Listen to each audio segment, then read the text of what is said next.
Hello, everyone, and welcome to today's discussion. We're going to get started in just a minute, but I want to give a few of the stragglers a chance to join in, maybe grab some coffee, and just give everybody a chance so we don't have anyone missing anything. But while we wait, let's go ahead and do kind of a fun poll question just to get the blood flowing, get things moving. And for this first poll that we're going to do today, it is, what was the most prominent SEO challenge you faced in 2022? And this is, we might even touch on some of these later this afternoon in this discussion. But I'd like to get an idea of how was everybody's year? We're about to we're starting the new year. We're looking forward to 2023. There's a lot that seems to be ahead of us. But I think it's always important to take a look back and, see, how we can learn, before, don't want to make the same mistakes twice, which we'll be covering a little bit about as well later. So let's go ahead and let some of these votes come in. I'm going to check the attendee list, see how we're doing. Still got solid numbers coming in. Nice. I see some familiar faces or names. I can't see anyone's faces. Awesome. Cool. Let me do another refresh. Yep, still coming in. Yeah, and so of these prominent SEO challenges that you might have faced in 2022, it could have been keeping up with search engine algorithm updates, tracking and understanding the performance of your SEO strategy or your website traffic and things like that, just trying to understand all of those metrics and data and managing it well. Creating high-ranking content. Content creation doesn't just come out of thin air, or at least not right now, or not so much for the most part. We'll be talking a little bit about that later. Or identifying what areas to focus on to improve your search ranking. It's, I feel like I've run into that problem before, where you're looking at big projects such as your business's SEO strategy, and you're just saying, where in the world do I begin? How do I start? What am I even doing wrong or right? Trying to have an understanding, of something like that could be, challenging for sure. Alrighty, so I'm going to do one more attendee list research. Looks good. It looks like the numbers are slowing down. So let's go ahead and take a look at the poll results. And it looks like, yep, that D, or the fourth answer, identifying what areas to focus on to improve search ranking. And I think that might be one of just the biggest challenges of SEO in general, is like, what am I supposed to be doing? Is what I'm doing helping me? It could, it could be hurting you if you don't know any better. So, and we're going to be talking a little bit about that. But before we dive into the discussion, let's just go over a little bit of housekeeping. And so first and foremost, I'm your host and digital marketing enthusiast at Birdeye. My name is Justin Meredith, and welcome to today's show. We have an amazing discussion planned for you guys today. And before we go in, let's go over some of this dashboard that you guys should be seeing on your screen. In the top left corner, you should see the media player, or my camera or my face, hello, as well as our speakers, who I'm going to introduce in just a second. Below that, you should see our presenters' bios if you want to learn a little bit more about myself, Ben, or Steve. Feel free to take a look and learn more about us, and you can also connect with us on LinkedIn from there as well. Just to the right, more in the kind of the middle of your screen, you should see the slides that we'll be going through. Feel free to take notes and go back and watch. So also, that's a good point. The recording will be made available for you guys as soon as the broadcast is over. So if you have to jump out a little bit early, don't worry, because you will be able to go back and view it. And if you want to, look at the slides a little bit closer, we've got some really cool stuff planned for you guys. So I definitely want to make sure you guys get all the value from that. To the right of the slides is our request demo. If you're curious to see how Birdeye works and how it could help your business, how it could elevate your business's online reputation and make managing your presence on Google just a lot easier and save you a ton of time, be sure to check that out. Below the slides is the Q&A and the attendee chat. Feel free to submit questions to us in the Q&A. We'll try to go through as many as we can, and if we can't, we will have somebody reach out to you through email with an answer. So if you don't think that we're going to be able to get to it, don't worry. We are going to try to answer your questions to the best we can. We even saved a little bit of time for the end of this webinar, or we actually added a little bit of time compared to our other episodes, because we've been getting so many questions. So we should be able to get to everything.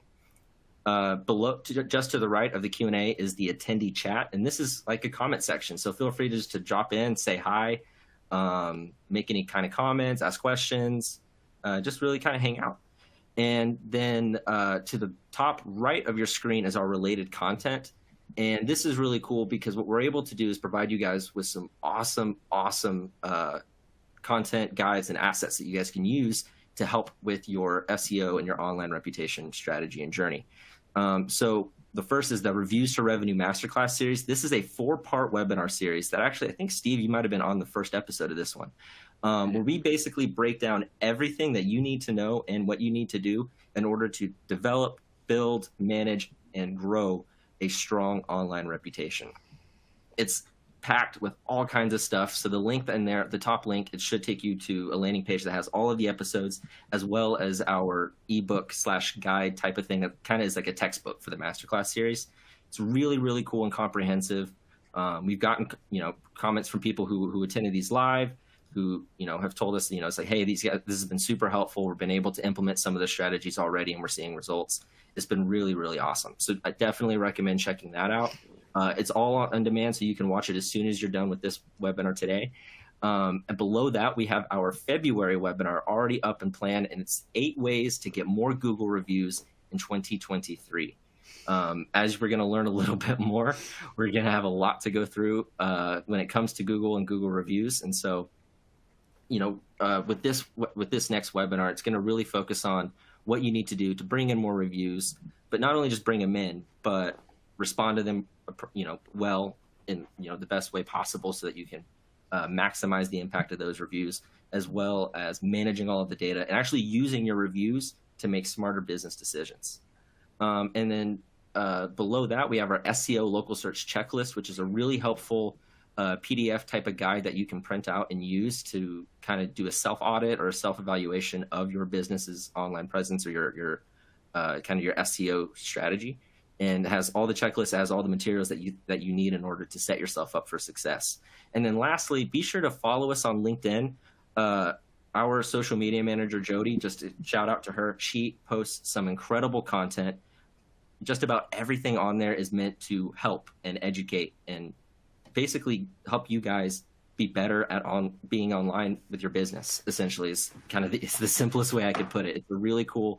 The timelines is on that page is really, really good. Ben, Steve, and I we just got done with the live stream on Tuesday talking a little bit about this webinar on our LinkedIn page. So be sure to check that out as well. Now, it is my pleasure to introduce today's guests, Ben Fisher and Steve Wiideman.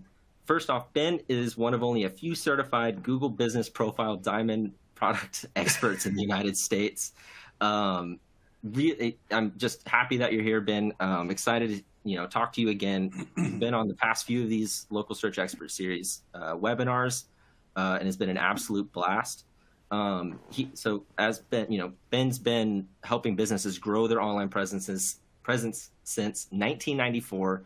He's a frequent contributor to the Business Profile Forum. He's also the co-founder of Steady Demand, which is like a local SEO company focused on Google business profiles. His team at Steady Demand specializes in helping clients fight Google Map or Map spam, navigating the most complex business profile issues, and troubleshooting ranking issues on Google. Up next, we have Steve Wiideman. And Steve has been a longtime partner of mine with these webinars. I think we've been doing these for over a year now, and he's no stranger to Birdeye. He's helped countless businesses with their Google search-related questions. He's an adjunct professor at UCSD and the author of the textbook SEO Strategy and Skills. And on top of all of that, he's also the CEO and senior search strategist at Wiideman Consulting Group. Steve and his team, they're dubbed the Agency's Agency, has served some of the world's largest brands in the e-commerce, service, and franchise industries. Whew. Awesome. All right, Steve and Ben, thank you guys so much for joining us today.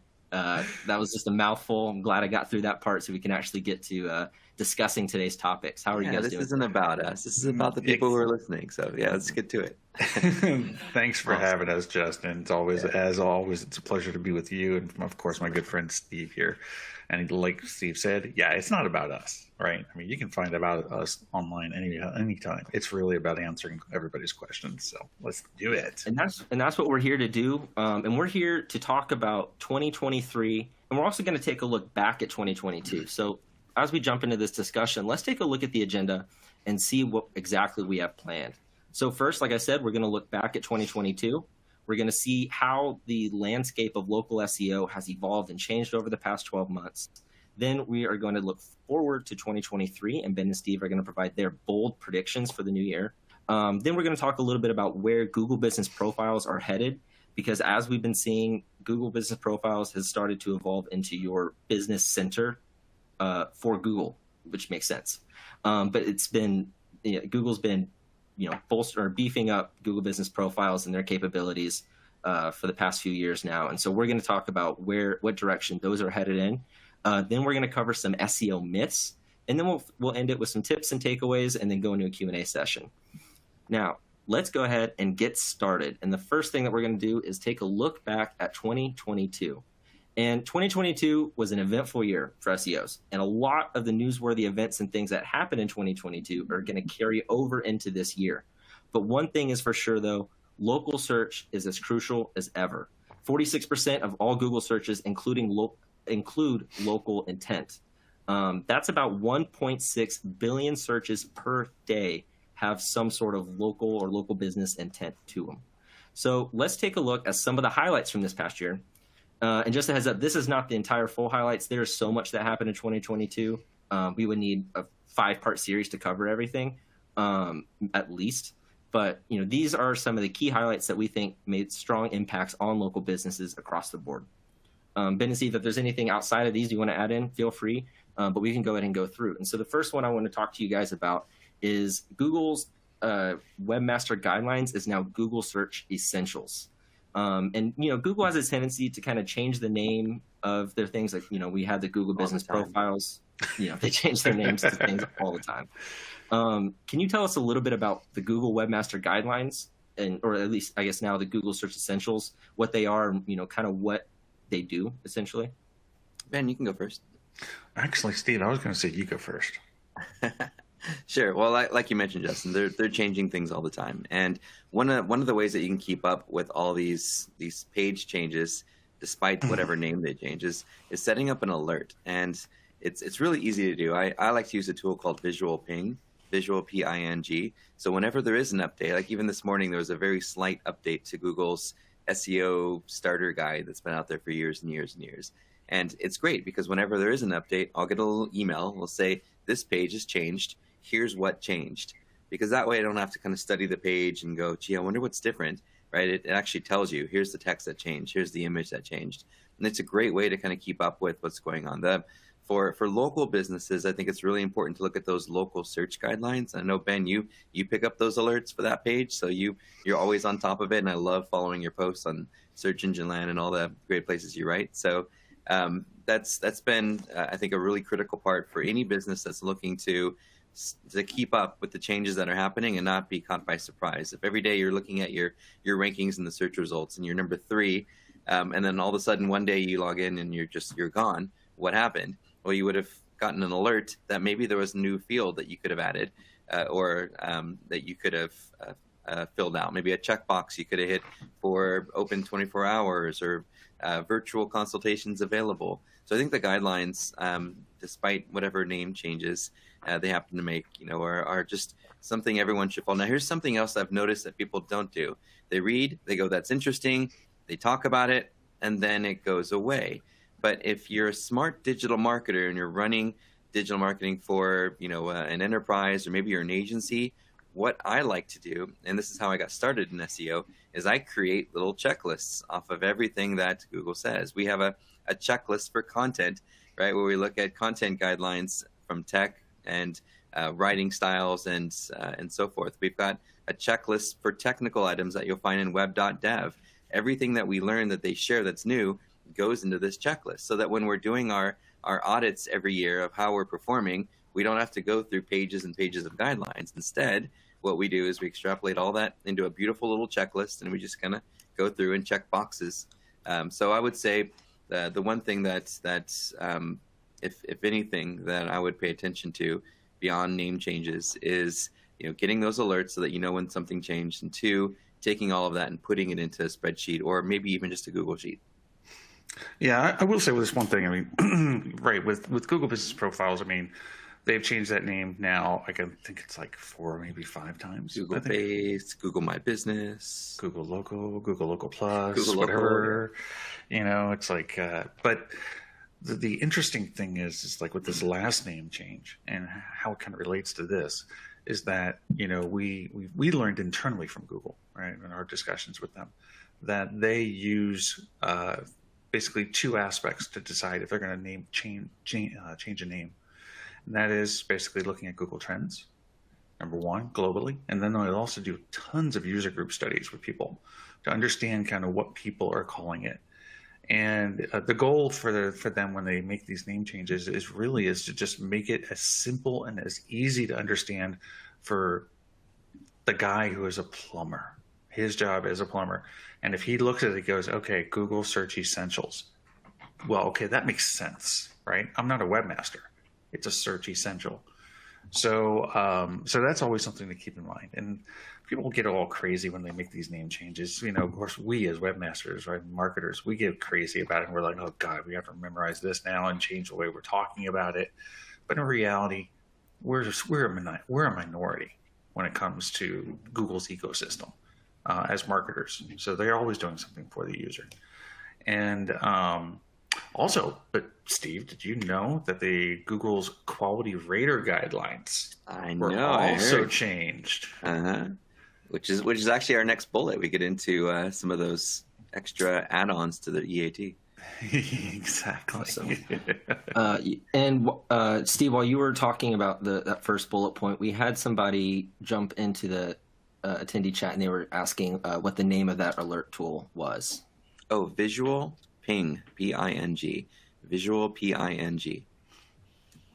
And I think you get up to 5 free alerts a month, but you can buy credits for pennies. It's super cheap. Nice.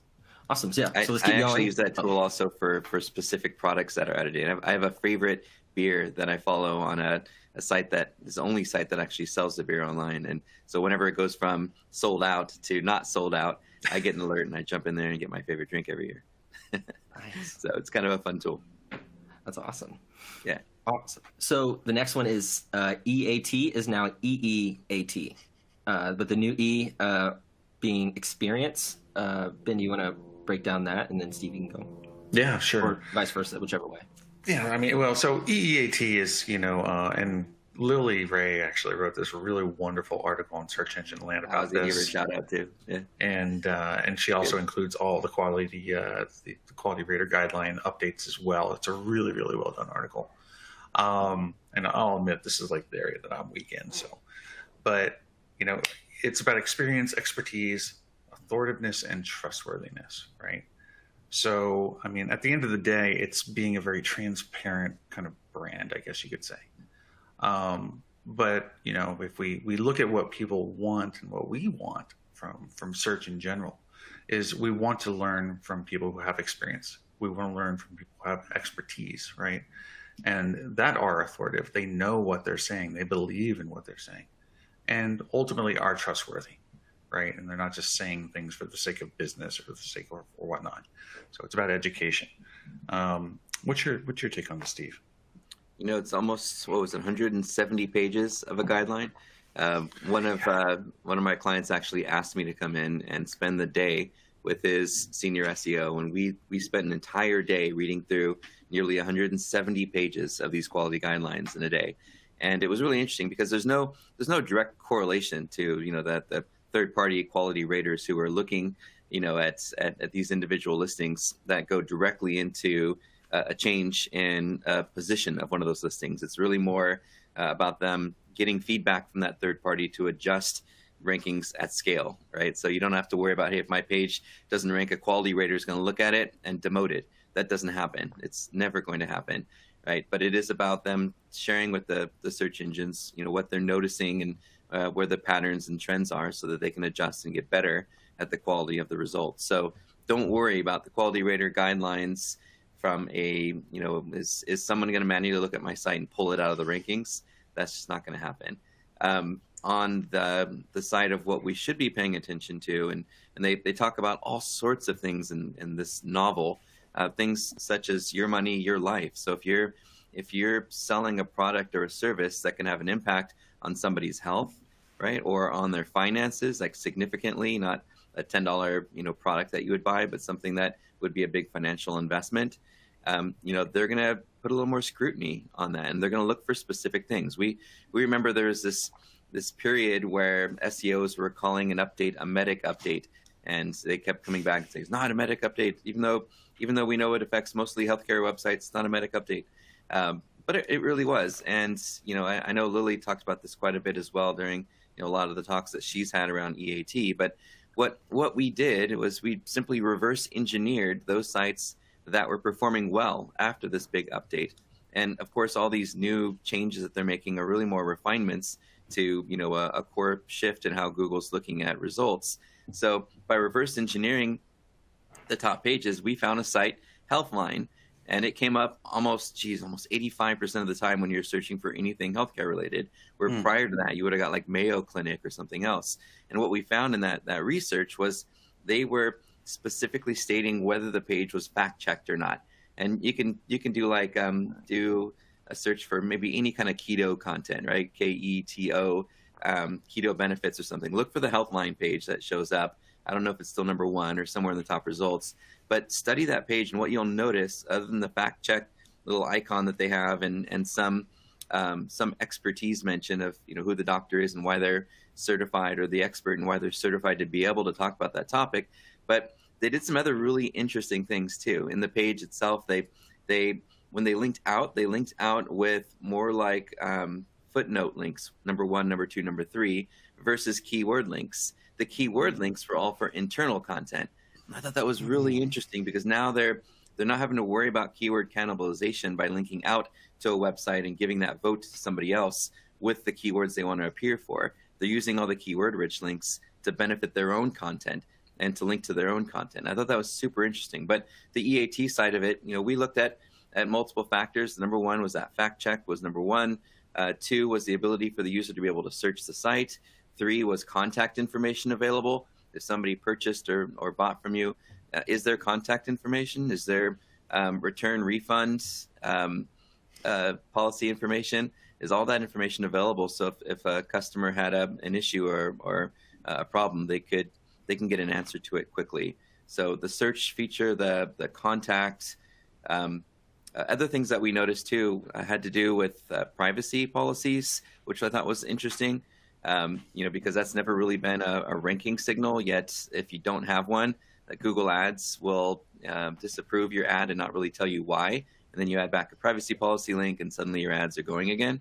So I think on the EEAT side, beyond just adding in the experience attribute and having a solid reputation as a brand and not doing anything shady or sketchy that might put you in in a bad place with Google. I think what I would focus on is just always trying to provide the most helpful content to your customers, and asking questions, running, spend a couple $100 and run a usability test. Bring some people in, some students, some college students, and say, college students, I want to pay you all, $20 for coming in for an hour. And I want all of you to use our website and give suggestions on how we can make it easier. That just start with something as simple as that. Ask your own customers, how was your experience? What could we do better?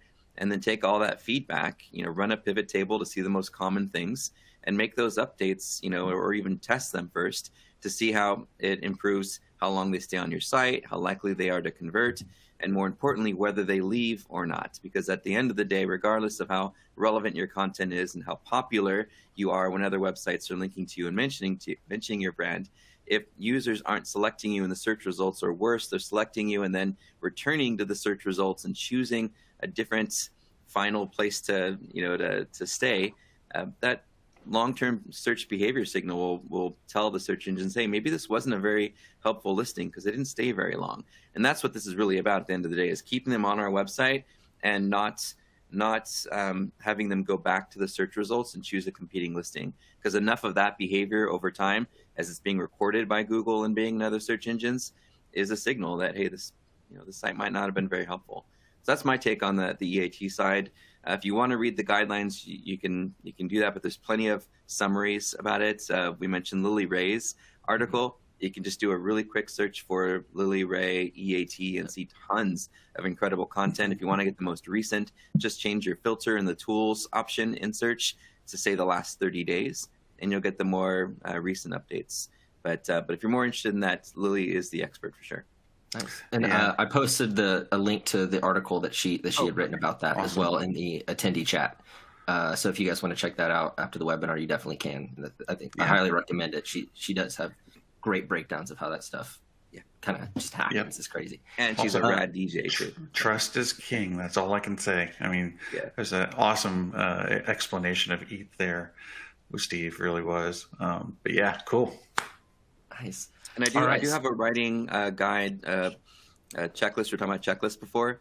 So we extrapolated some of that. So Justin, after the event, I'll post a link to that. So if anyone wants to audit their own content using, what was extracted from those quality guidelines, by all means, check it out. Let me know what you think. And hopefully it's helpful as you're, doing your own audit, or pay a college student. I teach, by the way, if you want an intern or if you want a marketing student to do some stuff, hit me up. I'm sure they'd love to do some volunteer work for you. So awesome. Cool. So let's go ahead and keep it moving. We still have a ton of stuff to go through. The next is page 2 of Google no longer exists. Infinite scroll is here. I have that in my update list. Yep. Yeah, I mean, it started on mobile, right? Last year it started on mobile, as everything with Google does. If you don't know that in the audience, by the way, look to mobile to see what's coming to desktop. And then it extended out to desktop, and now it's even extending out to maps too, by the way. So if you go into and you click on more businesses, when you do a local search, in the what's called the local categorical finder, now it's starting to go infinite as well, if there are a lot more than 10 results, of course. But I think it's interesting. I think it's a better experience. I don't think there's any negative impact to SEO unless you're using a rank tracker that uses pages instead of position. It broke a lot of rank trackers. It broke a lot of our tools, I can tell you that. But I haven't, in any of the data that I've seen, I haven't seen any ranking implications. Some industries might have seen something. Shopping, I know, changed completely, is one of the updates that we'll talk about, from last year. But beyond the landscape of shopping results, the infinite scroll hasn't really caused any sort of negative implications for any of our clients. And we have restaurant chains, we've got attorneys, we've got a HVAC franchise. No changes to performance, clicks, any of that sort of impact at all. So just a better overall user experience for searchers, I think. Nice. And I think, potentially it could lead to hopefully more traffic on those pages that normally rank on, because I think the continuous scroll covers 6 pages worth of Google results before you get to the bottom and it tells you to see more. I'm curious to see if that results in more people seeing results from those pages 2 through 6 now that it's all on that same page. And it's, it makes sense, because if most people are on their phones, and when you're looking at social media, it's an infinite scroll. And so you're constantly scrolling back. Like, you could be on Twitter and all of a sudden you're looking at stuff from 2 days ago. Yeah. So I'm curious to see if that, might have an effect on the traffic to those pages as time goes on. It'd be interesting, but I can tell you transactional queries, people don't generally go to page 2. They don't generally do a lot of scrolling. When they're looking for a product or a service and they're in that mode of I need to hire or buy, they don't generally do a lot of position 11 through 100 research. But someone who's doing some fact checking or knowledge research, for more than anything else, it's page 2 is and below is about solving problems and building brand awareness. So I think it is a great way if you've got some remarketing available to bring people back in who did an informational search. But I don't think from a transactional standpoint, it's going to have a negative impact whatsoever. But page 2 and 3 is really for researchers, people who are looking a little bit deeper into something or trying to, to prove that they're right to their spouse. Right. And I went to Google and here's what it said. And, 5 pages later, you find an article you remember from 6 years ago. Right. So still that's not trick in the book. Yeah. Awesome. Cool. So let's keep moving. And I see Marion. I see the question that you just submitted, and we can go ahead and answer it real fast. And so and they're asking, is it a good idea to put as many pictures of the products I sell, Andean ponchos, alpaca shawls, and organic jewelry on my website? P.S. Totally. The website will be ready in 5 to 7 days. Google loves images. Yeah. It's one of the things that, I don't think we're going to be talking about it today, but Google image search is so important right now, especially the images that you put on your website. Somebody does a search for Andean ponchos, which I have no idea what that is, but I'm going to go look it up later. The possibility of it showing up a thumbnail image of your product in search is very high.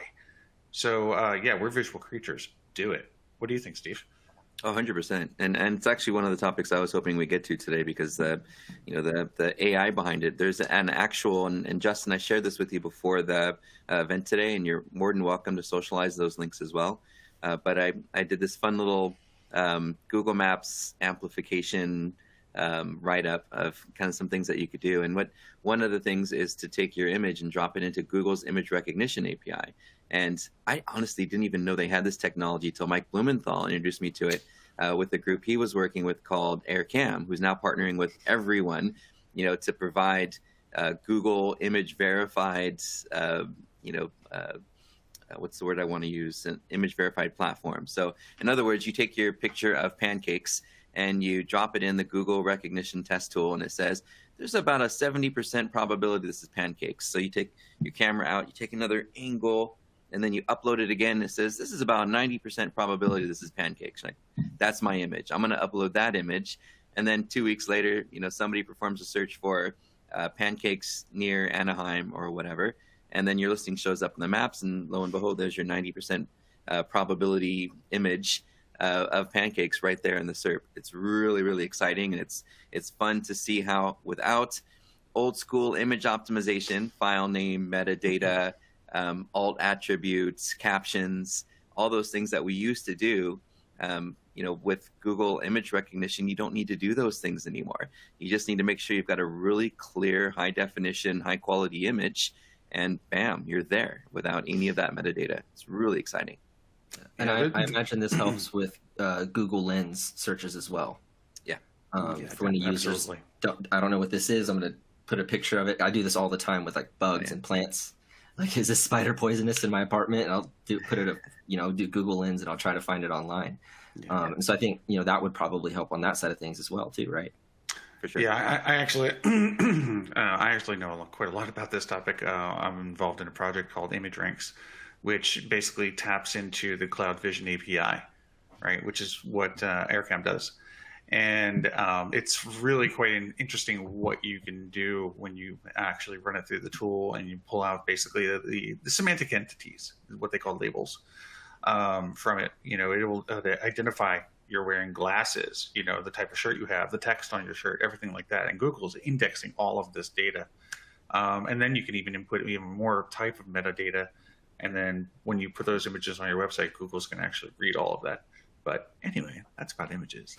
Really, really neat tech. And, in those guides I'd mentioned, it walks you through just some very simple things you can do. Get directions, to work when you, when you head out.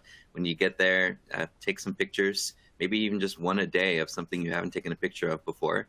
You might do some cropping and some editing to make sure that, it recognizes exactly what you're trying to get a picture of. You might have to zoom in a bit. But it's kind of fun to do. And if you did it every day, you're talking, 365 images, particularly if you have signage and things like that, that will help the user. Lens is fun. You mentioned that, Justin. You can take a picture when you're out and say, where am I? and depending on whether or not they've captured that image, they'll say, oh, you're on this street in Berlin right now. You're like, how did you know? This is so weird.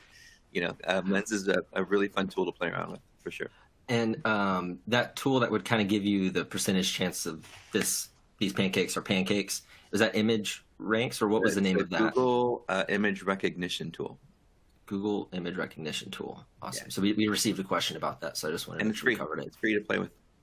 Awesome. Okay.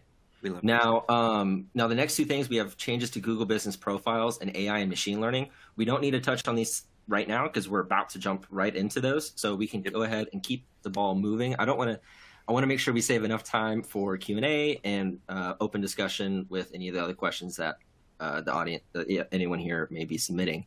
So let's keep it going, and let's look ahead to 2023 outlook and bold predictions. Ben, I think you can go ahead and start here, and let's talk a little bit about this.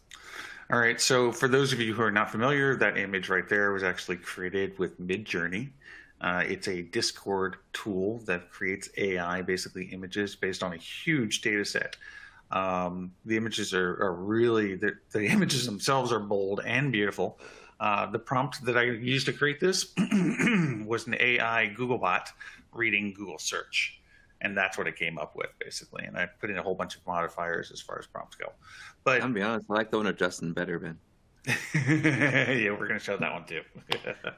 But I really wish I had gotten one for you though, Steve. I really do. I'll show it to you later. All right. So I mean, AI is all the rage right now. Everybody is talking about AI. Midjourney has really, I mean, not Midjourney, ChatGPT. It's basically accelerated people talking about it. And the GPT system, I mean, it's basically a predictive text type of learning system. And it's based on data sets that are from 2001 and before. So if you type in Google Business Profile, it's going to go, you meant Google My Business, right? But actually, believe it or not, it actually understands the two now. But anyway, I really think that the number of tools and the amount of content that is going to come out that's going to be AI driven is just going to continue to basically exponentially increase. We've already seen, now that ChatGPT has a API, there's all sorts of tools that are coming out right now. There's originality.ai, which you introduced me to the other day, Steve. The Chrome extension. I love it. Exactly. Yeah. It's a Chrome extension that will check content and score it. I love it. Score it on, how original is it? How much percentage was created through AI? Mm-hmm. And what the percentage was that's plagiarized. And I think that's really important. Some marketers a group that I'm in, were talking about this the other day a Twitter chat of, hey, should you let your clients generate content, using AI? The poll came back resoundingly like, no, absolutely not. Because there's some other things that go along with it. And we're going to talk about this a little bit later, about how the tools can really be misused and also misread, especially since they don't even cite their own sources. Oh, sorry, Ben, I didn't mean to interrupt. But do you have the name of that Chrome extension? That was originality.ai. Originality.ai. And they have a website for it too. Super cool stuff. Yeah, and it sounds like Bing is going to be using this technology here pretty soon. But prediction is that a lot of SEOs, digital marketers, are going to be, keeping their eye on Bing and seeing if Bing is able to get some more of that search market share that they've continued to lose over the years. Exactly. It'll be interesting. It'll be interesting to watch because, having a search engine that includes the ChatGPT tech is going to be really, really interesting. So whether it's one of these things where everyone jumps in and it's all a rage and fashion and then eventually dies out, or if it's something that continues to develop and Bing figures out how to really help businesses get the most visibility using that kind of tech, it's going to be interesting to watch. I think it's March or so. I think that we're going to start seeing some of that go live. It's somewhere around there. My mom uses Bing, so I'm sure she'll be happy. Hi, Mom. Well, and the thing is I mean, you mentioned Bing, but there's already a couple people out there, and I forget them off the top of my head. But there are some AI search engines that are already out there. They're trying really hard to be AI search engines and incorporate new data sets into it. They're failing miserably.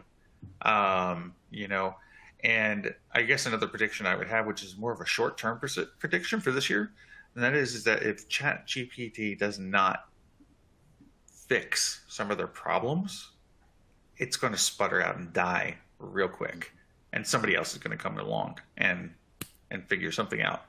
But chances of that happening are pretty slim, especially with all the money that Microsoft put into it. You want to? Hey, we were just talking about experience and expertise. You want to do something really interesting.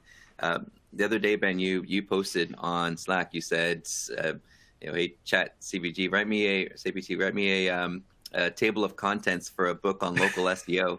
And it was great. I mean, I probably would have changed a couple of the items, but overall, it was a really good thing. I'm like, wow. So businesses, if they want to become more experts on their industry, they can ask for those chapter ideas, and then they can use their own experience to fill in the blanks and create a book.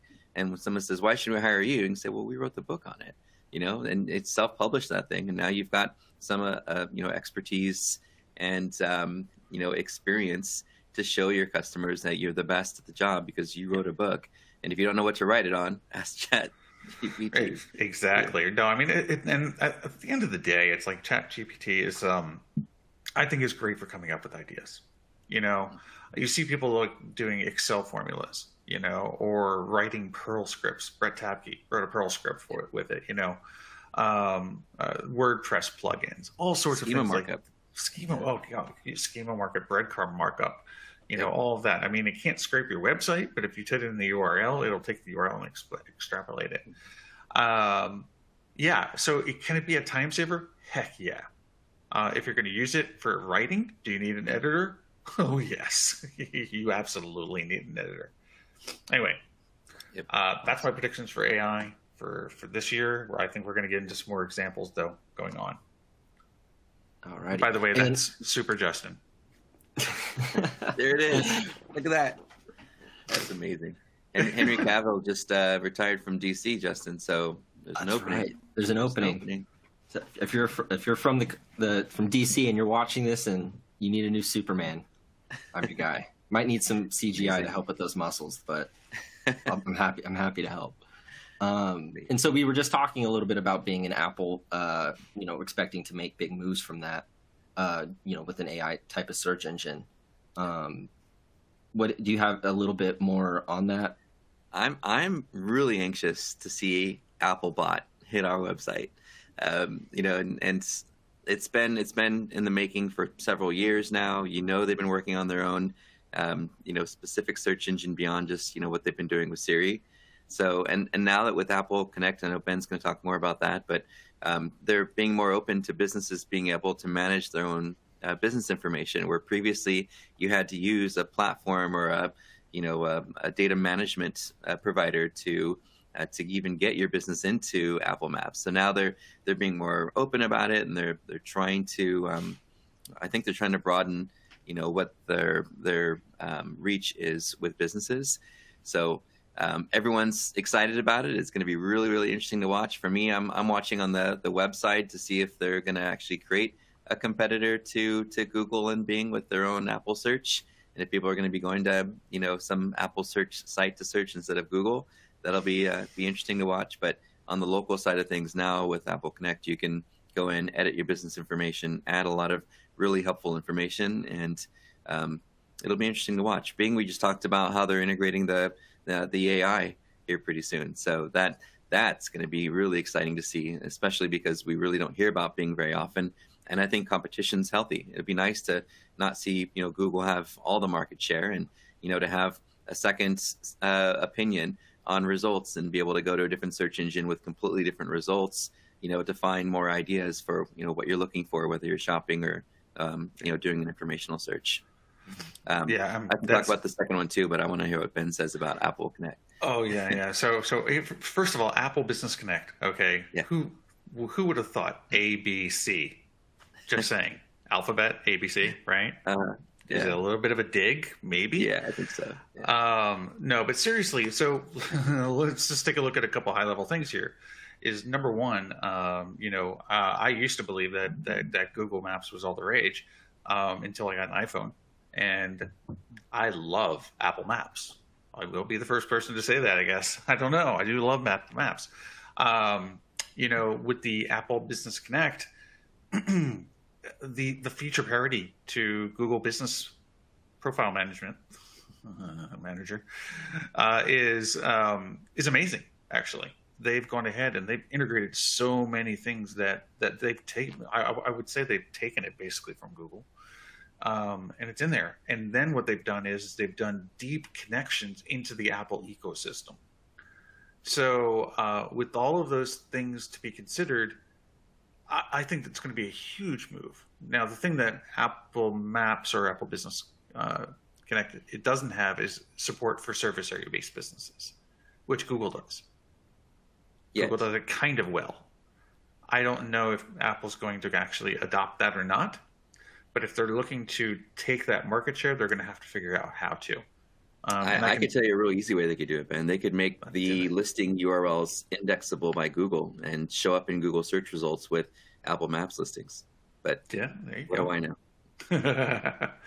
But so it's going to be interesting, I think, and I think that a lot of businesses are going to now get into Apple, and it's going to make it a lot more useful for Apple Maps.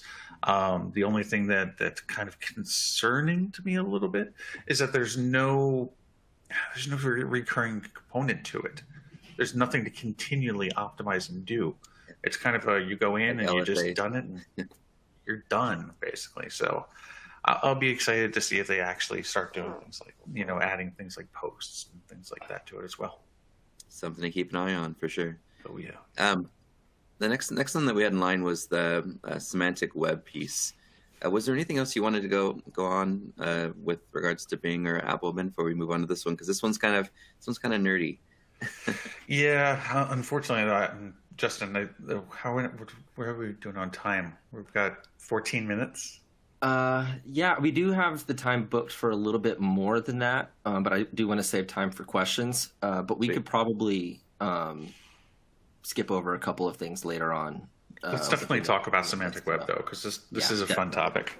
Yeah, it really is. So yeah, the way that the web started was you would create some HTML and you'd throw it up on your website. Search engines like Googlebot and Bingbot, Slurp, which was Yahoo's bot back in the day, would crawl through your website and try to interpret what the page was about based on words that they found and the structure of those words and headings and subheadings and bold and emphasized text and so forth. They try to figure it out on their own.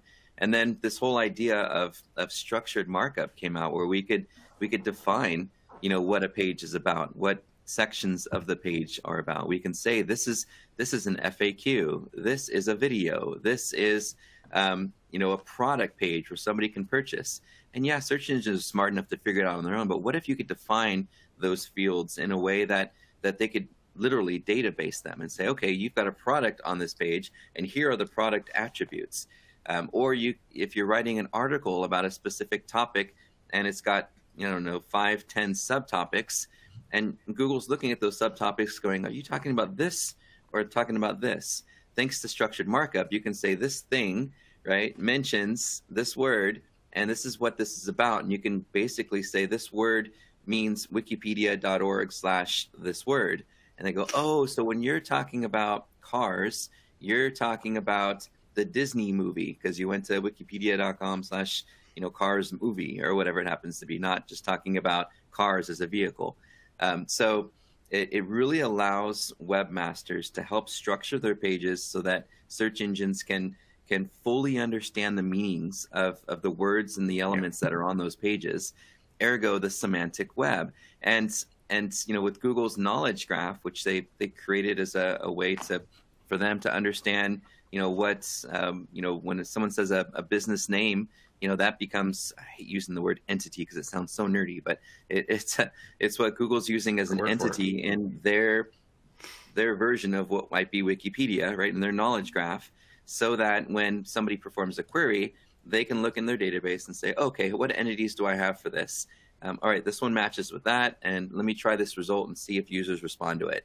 If they click and they stay, great, this was a good result. I'm going to show this more often. So this whole idea of building a knowledge graph by really defining to web crawlers what things are on your web page, the structure of how your site's organized using breadcrumbs, the FAQs that they could show as rich results beneath your listing in the search results, the video or image thumbnail that could appear, the star ratings that could show up underneath your listing in Google. All of those different elements provide rich results, which do help users and do get the clicks a lot of the time. And as long as the page itself solves the problem, your rankings will continue to grow as long as you're getting the clicks and they're staying on your website.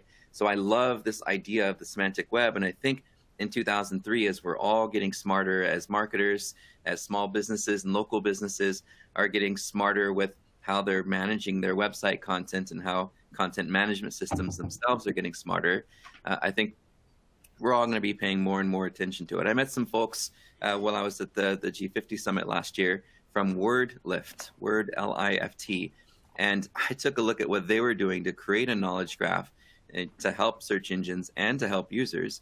It was incredible technology, and it's one little script you put into your website.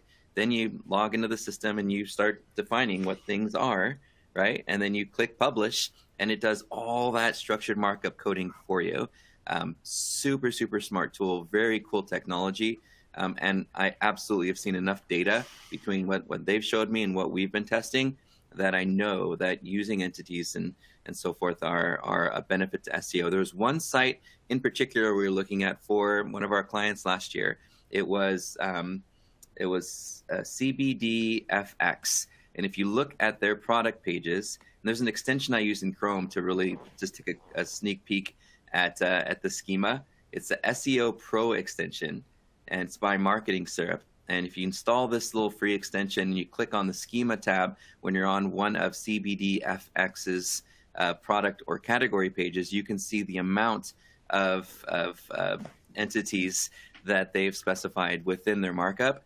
Super, super brilliant stuff, and really clear to search engines what things are. I think that's going to become more important, and I think hopefully every site will be using this WordLift, not just to help search engines, but also to help users as we try to understand content a little bit better. So very excited about that growth and that change. And if you're not using WordLift in 2024, you're probably going to get flanked. So. Interesting, man. I'm excited to see how the semantic web, this whole, kind of the whole story develops over this next year. It feels like we're entering kind of a new era of the internet in a sense with artificial intelligence. This has been around since 2013. Yeah, I was about to say the semantic web is actually not new at all.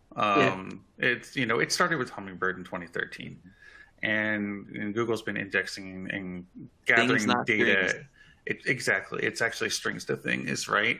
Yeah. So, and if you want to get geeky, and ontologies and things like that. But, it really all comes down to trust, right? And it comes down to a big keyword that you said there, Steve, and that is meaning. Yeah. My favorite example of semantics is wedding band, although I like your cars example too. But if you type into Google search wedding band, what's going to come up? Is it going to come up a ring? Is it going to come up with a band that plays wedding songs? And you can extrapolate that data even further outward, and see a lot. And there's obviously with wedding, there's and bands, there's a lot of different similarities and things that kind of tie it all together. And the last point I'll just make is, as you were talking about this, I was thinking about, again, Chat GPT, and, it will remember up to 3,000 words, basically, of prompts that you've put in. And we're going to show this in an example when we go over our SEO myths. But it is using basically semantic correlations between its data set and what you're putting in and what the output it is, and it's tying it all together basically. So the best thing I can say is going back to we've definitely got some good themes here actually, by the way, because if you go back to eat, right, EEAT, all of that ties also into semantics, because the more that you are explaining things and providing information to your customers on your website, around the web in general, the easier it is for tools like Google, like ChatGPT, etc., to understand the meaning behind you, like Steve, you said, as an entity, because that is, at the end of the day, that's what you are. You're an entity. Yeah. You're an entity. You're an entity. Who are you calling an entity? Hey, I got a real fun exercise that you can do if you are a local business, if you want to play around a little bit with this stuff, is when you perform a search for the type of business you are, take a look at the categories that the competition are using in their Google business profiles. And because it might not be what you think. You might be a bar and grill, and you see the competition all using the category, I don't know, American restaurant or something like that, right? Take a look at those categories and then go in and swap your category for the same one that the top competitors who are ranking for that keyword are ranking for, and see if it improves your ranking, because now you're telling the search engine a little bit more about what type of entity you are. There's some fun tools you can probably find online for reverse engineering competitor categories. Yeah. But the category itself, is part of that knowledge graph. So doing some tests to see if switching the category around to what's working for the competition, you might think of yourself one way, but search engines might interpret you in another way. So something to play around with, and it's really easy to do. Just go into Google Maps and just start reverse engineering the categories of the top competitors. Maybe run some frequencies and look at the top 20 or 30 and see which ones are showing up the most often. You might find that you've selected the wrong category for your business. Yeah, the one tool I use for that is called GMB Spy.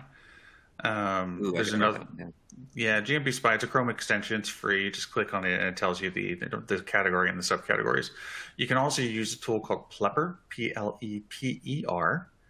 It's got also a Chrome extension after you register, and it'll actually analyze all of the Google Maps search results and give you a category percentage breakdown and a review percentage breakdown, tons of stuff. So cool. Yeah, it is really cool. All right. What's next? So let's keep it moving. Let's see if we can get through the rest of these discussion points over the next 10 minutes. Everyone here who's watching, thank you guys so much for hanging with us. And let's keep going. This has been awesome. So as part of the bold predictions, Ben, you have kind of an exchange here with ChatGPT. The font might be a little bit too I can't read it. Small. Maybe you can just maybe you can break it down real fast. Yeah, I'll just say it really quick. So the first thing I said was write a 100-word review, basically, for a personal injury lawyer in California. All I can say is that the review was spot on. It was great. It wrote a nice, positive review. And then I said, make it negative, and the lawyer's name is Ben GPT. Right, and then it did. It wrote a negative review, actually, for GPT, the personal injury lawyer.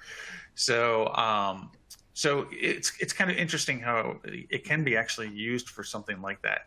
What I haven't done with that is try to do it again. Oh, the negative SEO this is going to create. Oh my God. Yeah. Well, this is the bad part. So, and then, well, no, actually, this is a good part. So the next thing I did, and by the way, Steve, yes, they're already using this to create negative reviews. We're already seeing it happen. So, but the other cool thing is that, when you're replying to reviews at scale, right, of course you can use templates just like you have in Birdeye. But I wanted to go ahead and see, like, okay, so what would happen if I wanted to write a review response? And I don't have the time to say more than thanks, which we see too often. And so I said, and I had to actually do this quite a few times to get it right, but this ended up doing it perfectly multiple times. Write a human review response to a review written by Tess that states, and then I put in the copy of the actual review, okay, which was, what an amazing job you have done getting fraudulent reviews removed. Thank you. And then I put that in there, and this was the response. It says, thank you so much for taking the time to leave a kind review for Stay Demand. We're thrilled to hear that you're happy with the job, because previously I put state and man as a prompt, by the way. We're thrilled to hear that that you're happy with the job we've done in getting the fraudulent reviews removed. We understand how damaging fake reviews can be, and it's our top priority to protect our clients' reputation and business. We're so glad that we were able to help you. Your satisfaction is our top priority, blah, blah, blah, blah, blah.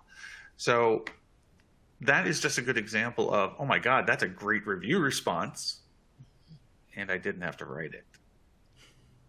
But you can also see, interestingly enough, how it's taken bits and pieces of data from all over the place, probably, to assemble this review response. I can't wait to see this in everything that we're doing. I'm sure Birdeye is going to have something as well, but you could do something where there's a button that says add your voice. That's what I want to see, because I love that there's so many cool things that help us figure out what we should say and what we should do. But I really think everything before it can get approved or published has to go through an add your voice, where you've got to change something. I think that's what I'd like to see in everything. I wonder if I'm going to have to try that, Steve, because I wonder if you put in a prompt and you stated that this is my tone, if it would then take that and flow basically into that's a whole nother more. Yeah, it is. It definitely is. Anyway. So really quickly about that, I think it's going to be used more for things like this, which I personally don't encourage this, by the way. That's not what I'm saying. I just wanted to see if it could be done. I like genuine review responses. But my prediction is that it is going to get used, and it's probably going to get abused. Keep your eyes on it. So let's talk a little bit more about where Google business profiles are headed. And this business center, this place where local businesses are, managing their online presence on Google. Where are they headed? What is Google, pushing towards, Ben? Okay. And I'm literally going to burn through this really quickly. I don't think we need to dwell too long here. All I can say is that video, I think, is going to be huge for Google business profiles. It's been kind of under the radar in the past, but we're seeing little indications about how important they are. The one big important one is that when you do a review response and you include a video, which previously was very difficult to do, we're now seeing videos, and Darren Shaw over Whitespark showed this, that a review that I left for Whitespark a year ago still shows up as most relevant because it has a video attached to it. So we know the images kind of help do that too, but of that glowing review staying up for a year, man, that's pretty important actually from a conversion standpoint. And they're making it easier to get video, into Google business profiles in general. It's just as easy as adding an image, but where that's going to go and where those are going to surface is a whole another discussion. Think Zeos and table placards that say, while you're waiting, record a video review, or just some little hints to your customers. Yeah. Maybe they're at point of sale, right? After you purchase, before you head out, don't forget to leave us a video review. Just little hints, and only with 1% do it. That's still much better than zero. They're at the restaurant, and you say, "Hey, would you mind leaving a review?" And tell us how you liked Carol and how did she do for you? Yeah, that's a great idea. The next thing is fewer postcard verifications. This has been kind of out in the wild for a while now. It's going to get more intense. There are certain categories, which I can't say, that are going to still have to do postcard. And even after you do a video verification, you might still have to do a postcard. It's a might. Anyway, it depends, I guess, is really what it comes down to. It's trust thing. The war on fake reviews. Okay, so this is the part that everybody hates, but I'm sure everybody in the audience is feeling. They turned up the review filter dial immensely last year. So when you wake up in the morning and you're missing 10 out of your 100 reviews, this is a feature, not a bug. This is Google going back through your reviews and getting rid of questionable reviews. When you have a client that says that they have left you a review and you don't see it, this is also a feature, not a bug. This is Google not trusting either you or that review. My hint or tip here is this. don't use the link that's in in your Google Business profile to get a review. Do a QR code instead. And with that QR code, just have it do a natural search for the name of your business location and the zip code. It'll bring up your knowledge panel, and also you can even prompt it to bring up the review box. But this is what Google's looking for, a natural search.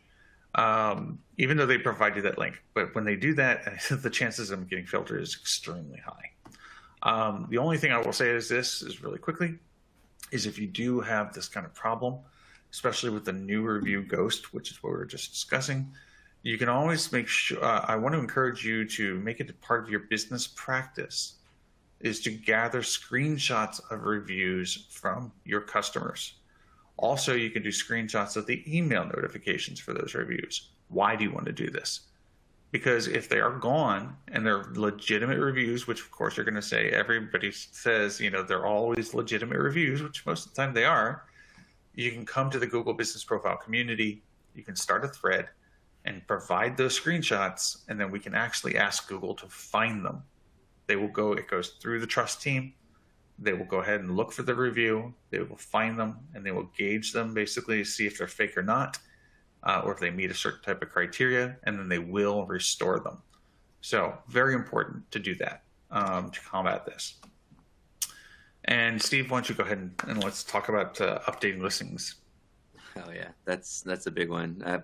And I've seen the back end of what you do, Ben, and it's amazing to me how many competitors will try to change your business information to hurt your rankings. Yeah. So it's borderline scary, and the amount of times that somebody had gone in and said, oh no, they're not open 24 hours. Oh no, they don't do such and such, or their phone numbers actually, and they put in their number, right? All sorts of crazy things that they'll try to do to, to affect your rankings. And if you miss the email, a month later, you'll look at your profile and it'll be completely wrong. So they'll send emails sometimes saying, hey, someone has suggested a change or what have you. So I just make it a best practice every week, Monday morning, get up, log in, look at your business information, log in, you don't have to log into it. It's right there in the search results. And if you see anything inaccurate or you see a pending change, make your update or deny the change, and you're good to go. It takes probably 30 seconds a week, maybe even faster as you start doing it more and more often. So once a week, just get in, make sure it's accurate. And, the way that we've always, from, local SEO experts, specialists, whatever you want to call us, the way that we've looked at local search is that the data itself is sort of the nucleus of the cell of local SEO. And if the data is wrong, it doesn't matter how much your landing page how well your landing page performs, or how many business citations you have, if it's inaccurate, or how many reviews you have. If Google can't validate that data is consistent where it needs to be consistent online, then it might scrutinize it and you might not get that ranking. So platforms like Birdeye allow you to manage data at scale, and manage the data that goes into the databases that feed the web directories that host that information. We're not just talking about search engines, navigation engines, social local sites like Foursquare and Facebook. We're also talking about, business directories and local directories and industry directories. So a lot of places that it matters. So I would say if there were one thing that I could do and I only had, 30 minutes a month, just make sure your business information is accurate. Yeah. And it goes back to, Google understanding about your entity, right? I mean, if the information that you have on Yelp, say, or whatever, is completely different than what you have in Google Business Profile, what is it to believe? If the information on your Google Business Profile doesn't match what's on your website, I see this happen all the time, by the way. What is Google to believe? So, and how's Google going to be able to understand, what your entity is? Like, okay, well, you say you're open 24 hours, but we have a screenshot showing that you're open from 8 a.m. to 9 p.m. Which is it? So yes, absolutely, Steve. Totally. Keep it up to date. Yeah. What's next, Justin? And on that last point, that's exactly what we at Birdeye try to solve. And so, with our private API with Google, but it's not just with Google. You're with Birdeye, you're able to manage the business listings on Bing, Facebook, Google, over 200 different websites from one spot within the Birdeye platform. And that's where that real value comes in, especially if you have a ton of locations. Being able to manage all of those things, making sure that they're all accurate so you don't have Bing saying one thing, Google saying another, and then Facebook something Yep, else. something else. You're able to manage it all correctly, accurately from one place. It makes it a million times easier. It just, especially if you, like you said, Steve, you only have 30 minutes a week. Are we able to do that? Especially if you have 50, 100, 200 business locations. Oh yeah, it's just too much. And so having something, like a you have to use a tool platform. You have to use a tool like Birdeye. You have no choice. Yeah. Awesome. So we've got some really great questions coming in, by the way, but we should answer those right towards the tail end. I can burn through them very quickly. I'm sure. Yeah, these are some really, really good ones coming in. And then also, in the attendee chat and the Q&A. So let's go ahead and try to get through these local SEO myths. Yep. Our residential myth buster, Ben. Let's go ahead and talk about this first one. And with this segment, we've done this in every single one of our local search expert series episodes so far. It's one of my favorites. And this one is going to be more so the expert versus artificial intelligence. And we're going to see who is the real expert, so to speak. So Ben, with this first one, what do you have here? Okay. So, all right. So, hi, Ben GPT here. So, does setting up a service area impact local ranking? The real answer is no. It doesn't impact the ranking at all. And there's no mechanism in Google to see your service area and rank you better. However, ChatGPT says it is going to help you impact your ranking. As a matter of fact, it goes over on it for about 2 paragraphs. Even though it states that it's not guaranteed for a higher ranking, it does state that. So I will give it that. All right, let's go to the next one. All right. So then I asked it, I said, okay, well, how about geotagging? This is an age-old question, by the way, right? Which is, the process of adding geographic information such as longitude and latitude to a media file like a photo or a video. Quick answer, it doesn't work. It's a waste of time. Anybody selling you services about geotagging is basically a snake oil salesman trying to give you some type of value for what you're spending. All that time I put together doing KML files, Ben? Are you kidding me? Sorry, Steve. So yeah, but well, according to ChatGPT, it does work. It doesn't. Sorry. Next. I said, so, okay, how about keywords in review responses? It says it works. We can tell this is so 2021, by the way. There have been many case studies done actually about this, and keywords in your review responses do not help with your SEO at all. So stop putting in personal injury lawyer, then blah, blah, blah, blah, blah, it's just not going to work. It's actually been kind of even refuted that keywords in your review from a customer will help your SEO ranking. I kind of believe it does, but I mean, I think there needs to be more studies actually done to figure that one out. I think the customers say feature that you see sometimes will bold the words that somebody would have queried. I see that once in a while where, it'll actually display a snippet from a review if it includes the word. But whether that helps with ranking or not, I don't know. But it does probably have an impact on click-through rate and search behavior signals. Well, the thing that I say is, and we talked about this in our last webinar, is it helps from a conversion standpoint because it helps a new user who's reading it understand what you do. Again, we're going back to meaning and understanding, right? So I mean, I would still encourage it, but yeah, don't stiffen it your replies. It doesn't help. Okay, next one. And I said, well, can you cite the sources for the answers that you provided? And basically, no, ChatGPT will tell you it specifically cannot cite sources.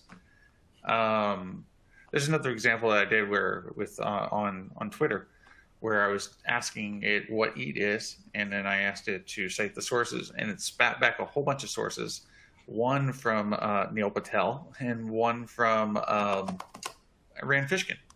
And guess what? Rand Fishkin never published a blog post about EAT, ever. But it still showed it as a source.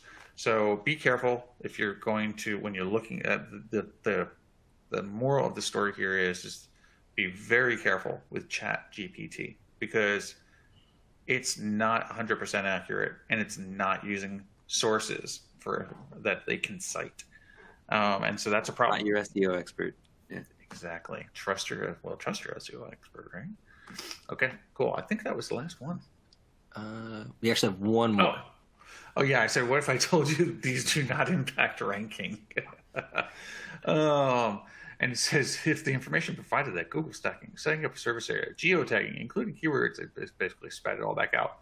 It would mean that these practices, while they may be beneficial for other reasons, would not be considered the search engine, basically an impact on ranking. So in other words, it's agreeing with me. Awesome. So cool. So Yeah, we have a I gotta ton of love great questions.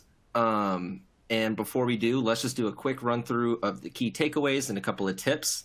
The first one being create content with your audience in mind, not Google. And Ben, this is something you've talked about before. We touched on it in the live stream. What exactly does that mean in a quick summary, if you're able to? Sure. I'll make it extremely quick. There's an advantage to people like Steve and I, right? That started back in the 90s.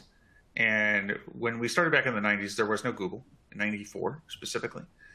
Google didn't come out. Yeah, Google didn't come out until 1998, and it was back rub, actually. But, so when you were doing SEO back in those days, you would always have to create your content, your links, everything that you were doing from a digital marketing perspective, which became SEO, was done with the consumer in mind. It was done with because, I was working with a radio station, right? And local radio station up in Flagstaff. And so what did we do? We got links from college students' web pages at NAU to drive traffic to the radio station's website that we had just built. We did promotions. There was the Y2K bug. We actually got a Volkswagen bug and wrapped it in Y2K stuff.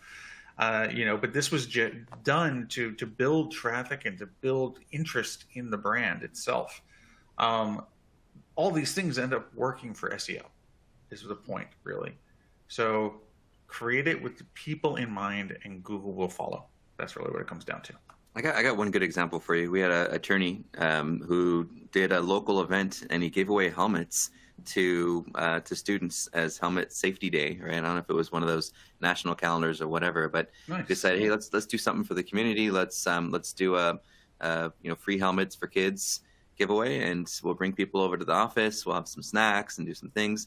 And then the street team working with the firm went around to all the local businesses in the area, went to the Chamber of Commerce, went to the local news station, went to the newspaper, and they said, hey, we're doing this cool thing, and we're trying to help the community. Could you promote it for us? Name, address, phone number, right? And an actual business citation across dozens of local websites, across news sites. People wanted to promote that. It was a really fun thing. So we got free referral traffic, and Google, of course, picked up all those citation instances, and some of them even had links back to the attorney's website. So it was a massive win for the attorney, and the attorney had a fun little event row in the search result for the event markup that we put on the page, so that we stood out in the search result. It was a triple win. We had a better search experience and got more click-through rate. We got NAP, name, address, phone number instances, which moved us up in the map pack, and we got links out of it. And that was just doing day-to-day regular marketing that had an SEO benefit to it. That's awesome. Yeah. Awesome. Alrighty, so I'm going to go ahead and rattle through these last pieces. Just a heads up, if you missed anything during the webinar, the recording will be made available. But just as a wrap up, we, for the second one, keep an eye on web traffic from pages 2 through 6. As of right now, we haven't seen any impacts on rankings or anything like that with the continuous scroll from Google. But I still think that that's something that to keep an eye on as time goes on, just to see how search behavior is. As Ben was, or as Steve was saying, with more transactional kind of stuff, you might not see much of an impact, but maybe on the research information kind of side. Next is 2023 is the year of AI, but as we just saw with these SEO myths, it still has a ways to go. So just be aware, it's going to be kind of like the Wild West out there. Tools are going to be coming out left and right, and all kinds of, cool and scary stuff. So just keep your eyes open for that. The next one is Web 3.0, or the semantic web, is here and approaching. It says so. Keep that in mind as well. And then lastly, keep your Google WordLift. Yeah, say that one more time, Ben. Start playing with WordLift. WordLift. Awesome. And then the last one is keep your Google business profiles and all of your business listings on any of those websites up to date, accurate, and buzzing with activity. So that is what we have for today's discussion. And here in just a second, we will go and answer some questions. And so let's see what we can find here. We've received a ton of questions. Let me see. While And also, that, I would add one more to this: is make sure you're checking out those checklists and little walkthrough videos and so forth that Justin's going to share. There's lots of really great ideas, and I'll also make sure he has a copy of the content audit template so that you can give it to an intern, a college student, a cousin, a friend, and say, hey, can you audit my page and tell me whether or not this page could be improved or not. Awesome. Cool. And so the first question that we have is, how many posts should we do weekly on Google Business Profiles? All of them. It's a good question. Yeah, well, I mean, the fact of the matter is when you're looking at a big brand, or a franchise, just do one a week. If you can do one a week, you're fine. Obviously, if you have more to say, then say it. But yeah, just do one a week. They stay up there for like 6 months. And I think it's up to 15 or 10 that stay in the carousel. So yeah, just do one. That's fine. Awesome. Yep. Whatever you have going on in a given week. We have a restaurant chain we work with, and they do I think 2 or 3 posts a week, depending on what campaigns they're running. Hey, we're going to run a drink campaign, for a new drink that we're doing. Oh, but we also have a food special happening. So they'll do 2 different posts during the week to talk about those different events that are coming up. And look, another way to determine how many you should be doing is look at the type of posts that you can do, and then ask, everyone, in a location, do we have something relevant to these different categories? Do we have an event this week? Do we have a special, a promo? Is there a video that we want to share? And if there is something, share it, and if there isn't, then, wait till the next week and ask the same question. Yep, exactly. The next one that we have is, where do you submit those review screenshots, Ben, that you were mentioning earlier? What is that? Yeah, I've put it into our chat, so if that could be shared. But basically, it's support.google.com/business/community. Make sure that when you come in, you mention your business name, your address, and you also have a link to your Google Business profile that's being affected. And then you want to have like a Google Drive folder, and you have your screenshots in that Google Drive folder. And so when you do that, then a product expert like myself can go ahead and escalate that and send it over to Google. We'll get a response sooner or later. If you don't hear from us like in a couple of weeks, then you can come back and say, hey, just out of curiosity, is there some kind of an update or not? And then we'll be able to tell you basically whether the result has been fixed, meaning that it's either a positive or a negative result, but they don't tell us what that is. So if the review pops back up, obviously, positive result. Can you create a Google Business profile if you have a mobile business or all house calls? Absolutely. Yes, you can. It happens all the time.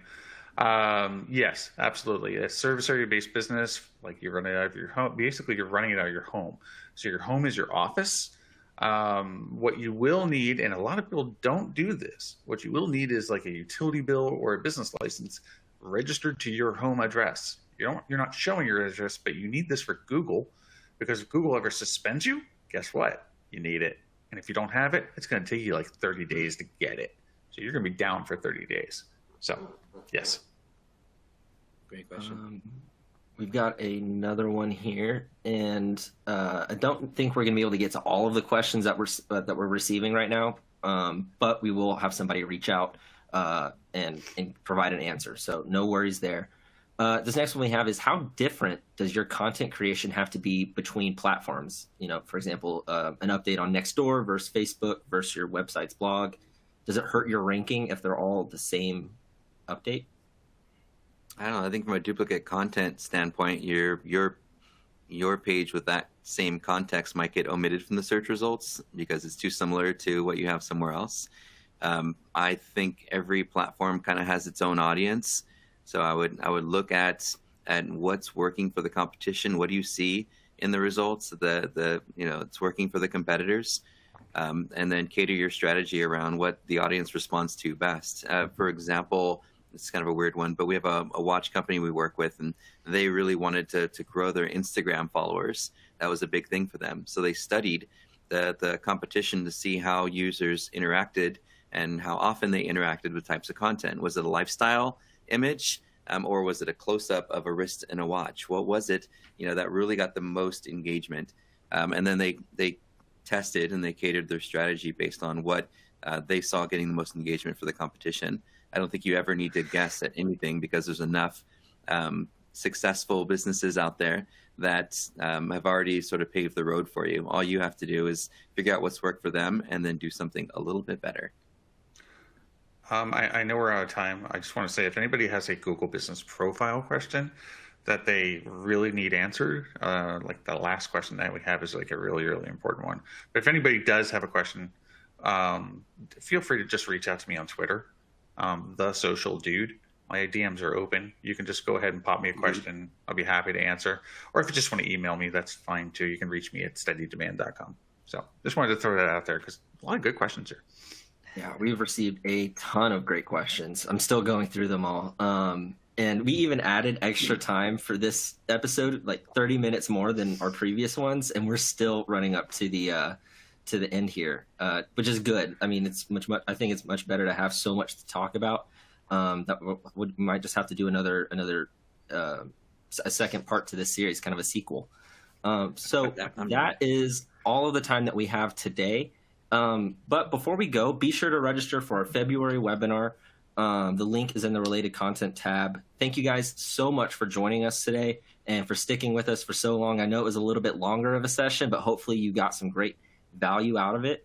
If you'd like to learn more about how Birdeye can help automate and help your online reputation management strategy, as well as make it scalable, email us anytime at events@birdeye.com. Ben and Steve, thank you guys again so much for your time. Thanks, Justin. It's always a blast. I'm gonna have. I went ahead and I already saved that AI generated superhero photo of me. I'm gonna have to use that. Make your profile picture, man. I thought about it. I thought about doing that on the intro slide where my headshot was. I thought about changing it to that for today. But with that being said, everybody, thank you so much for joining. You can expect the recording to be sent over. I think it's 24 hours for it to process and take care of everything. So you can get an email. You'll get an email with a link to the recording tomorrow. And keep an eye out for our experts who are going to be reaching out to you guys with answers to your questions as well. But until then, we'll see you guys next time and have a wonderful rest of your day.